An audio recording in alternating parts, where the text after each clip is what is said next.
To mask or not to mask, that is no longer a question. Because to not mask means, of course, you do not care about humanity. You do not care about others. You are selfish and evil and terrible. And that means this argument is no longer about caring for humanity. It's about control of humanity.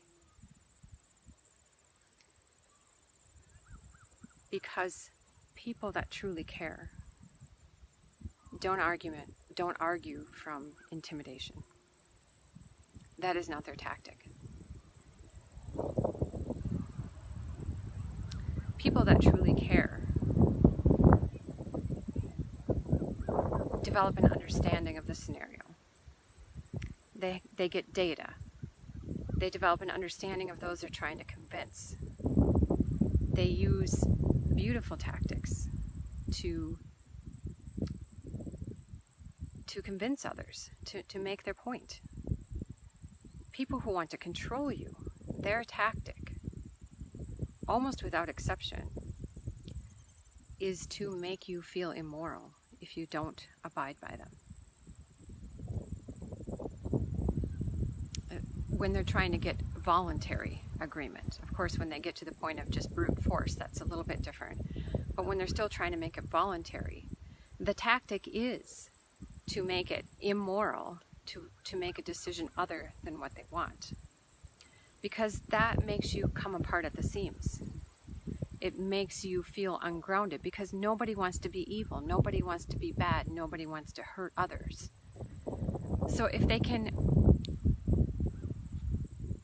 take away the data, take away everything that we know, take things out of context, and make it purely emotional and hit you right in the spot, that's going to make you lose your sense of who you are in relation to others, lose your sense of grounding, or your Censorship that I always talk about, sense of self in relation to other, then they've got you. There's not a lot that you can do. You're not effective when you lose that. And that's why that is their tactic. There is not good data saying that this is the right thing to do. That's why they have to make it an immoral thing if you don't wear a mask. That's why we have to censor speech. That's why we have to censor information. It's not that all the information out there is wrong and the stuff that they're censoring is wrong and terrible and bad.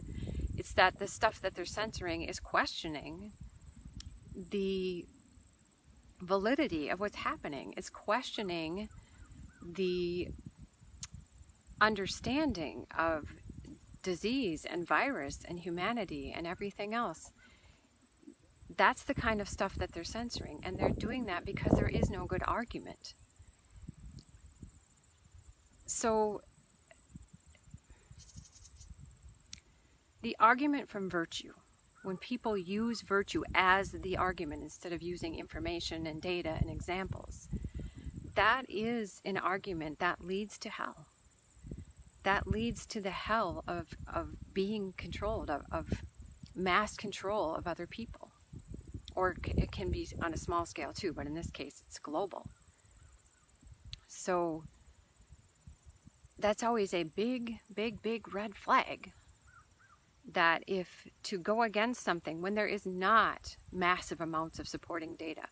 So when you're in that scenario and you go against it and you are now immoral, that's a huge red flag that this has nothing to do with caring about people and everything to do with fear and control. And there's two types of people that will call you immoral or make you feel immoral if you choose to go against the status quo about masks and other things. And one is the people who are trying to control you. They will definitely do that. And the other is the people who are afraid themselves. They're not sure. They're not studying the data. They don't have a good understanding of disease, or they're in a health position where they are vulnerable or they feel vulnerable. Because feeling vulnerable, believing that you're vulnerable, will make you come ungrounded as much as actually being physically vulnerable. And so those people are in a state of fear, and it's hard to stay grounded and really analyze everything from that place. And so they will kind of inadvertently jump on that bandwagon,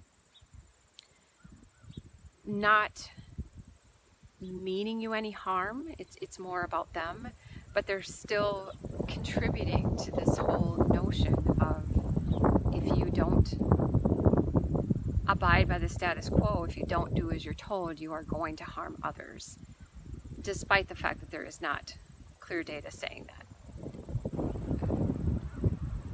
The testing and data around this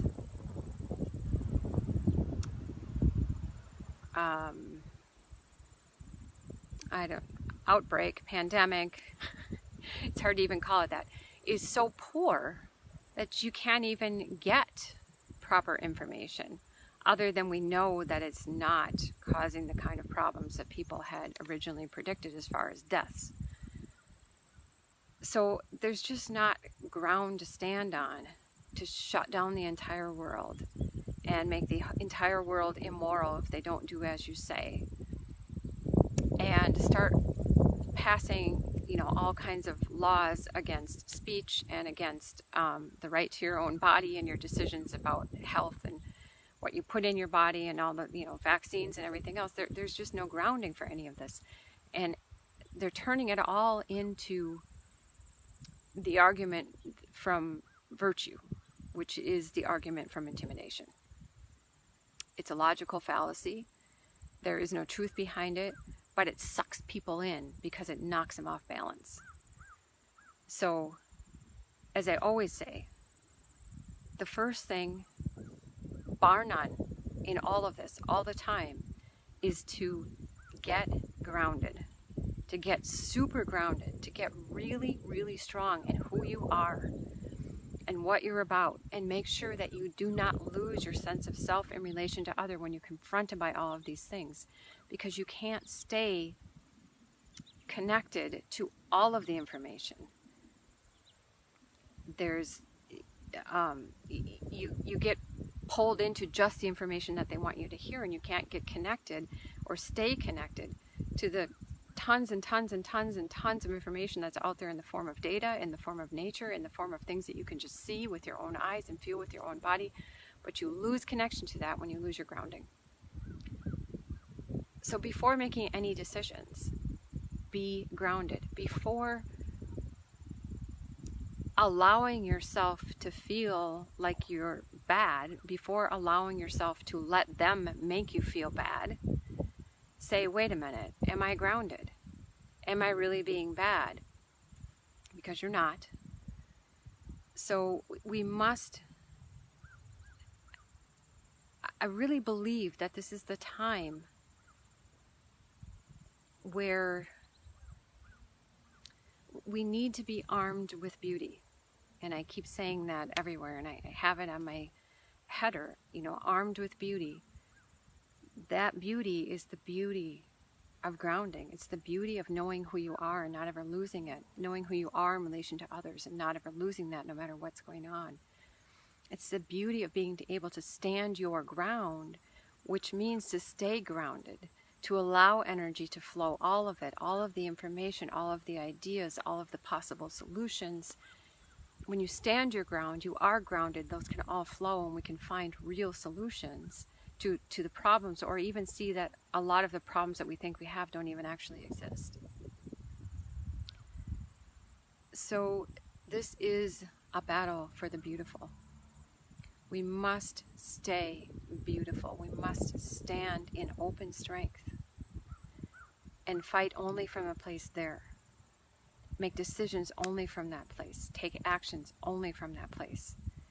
That is the only way that we can win this complete attempt to take over, to control everything about humans.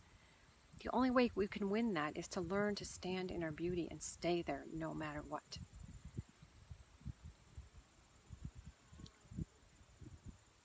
They can't just knock us over into compliance when we are there, and we can still make intelligent decisions.